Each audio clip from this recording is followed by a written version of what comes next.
bago ka makarating dun sa depression and harming yourself, may pinagdaanan ka kasi. You went through something nung bata ka. Yeah, different types of abuse actually, because I think my parents were very busy with their work often, so my yaya was my companion a lot of the times, and she was abusive in more ways than one. So one of the ways was verbal, so she'd always insult me, say the same things these two people on Twitter were saying. Okay, You're when you say disappointment, stupid, yaya mo? yeah, all these different things, and then she kind of gave me these paranoid beliefs. So one thing was I couldn't be in rooms alone, any enclosed space. So because I had this feeling like I'm gonna die. There's something in here that's gonna kill me. Like it felt like the devil was in my room. Like it felt like I'm going to die. Because of my yaya, I only got over this fear when I was around 14 years old. Why? Will she lock you inside confined spaces? Yes. So one thing was sometimes if I was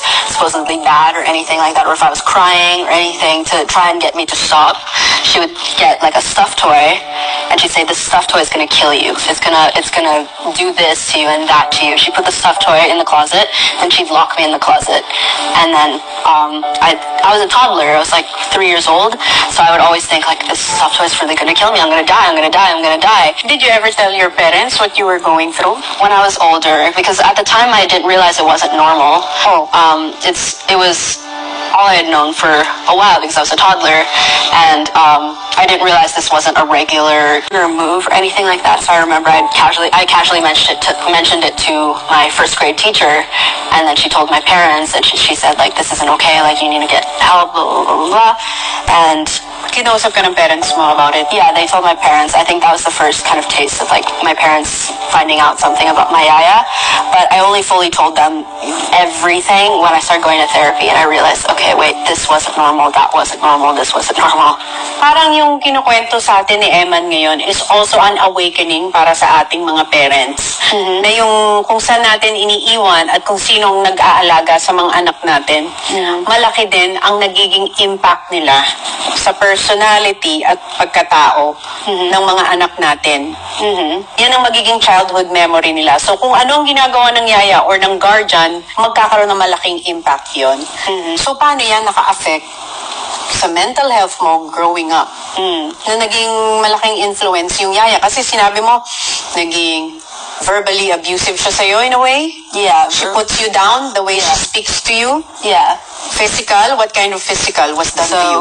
Because I was scared to be in rooms alone, she had to sleep in bed with me. And so every time I would move to change positions, she'd slap me. Hindi mo sinusumbong yun? You didn't tell that to your parents? The mayaya was hitting me? No, I didn't. I didn't realize it wasn't normal. I think for a lot of my childhood, I thought a lot of these things were normal. So gaano katagal nag-last? Naalala mo ba yung ganong cycle of like abuse? I think she got fired for an unrelated reason to me. I think she talked back to my parents. Yeah, that's when she just left the next day, and I never saw her again since. Yeah, pero yung impact na ginawa niya sa buhay mo, di ba? Yeah. After a while, I started to realize it was wrong, and I started to process more things, but there were some things that were, I was scarred in. 1 to 7 years is the formative years of a child. Exactly. So kasama yung yaya sa formative years mo. So ano yung mga na-realize mo na wrong that were done to you? Aside from being locked in the closet, put down like the words. Things also related to sexual experiences. Paano yung sexual? Alam to ng parents mo na? Yeah, they do. Okay. One thing was I had always known what sex was. I had always known since for however long. I never had to have the birds and the bees kind of talk with my parents or anyone, or when, in wellness class, we had a wellness class where they teach sex ed, and I knew all of this. And then, bakit mo nalaman? Because my yaya, she would tell me things in depth about like, oh, this is what sex is.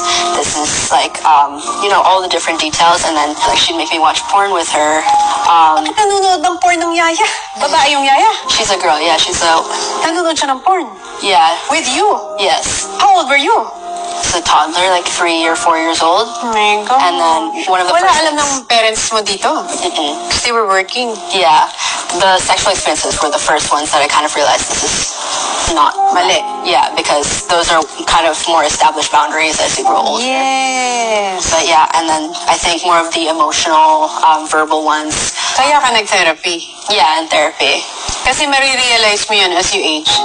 Marami palang maling bagay that was done to me when I was a kid. Nagkaroon ba kayo ng one-on-one ng parents mo? Like, you told your mom and your dad, this is what I experienced when you were working and I was left with this guardian.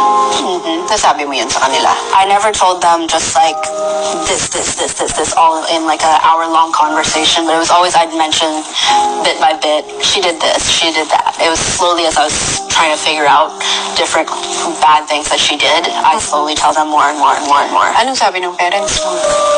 They resented my yaya, I'd say.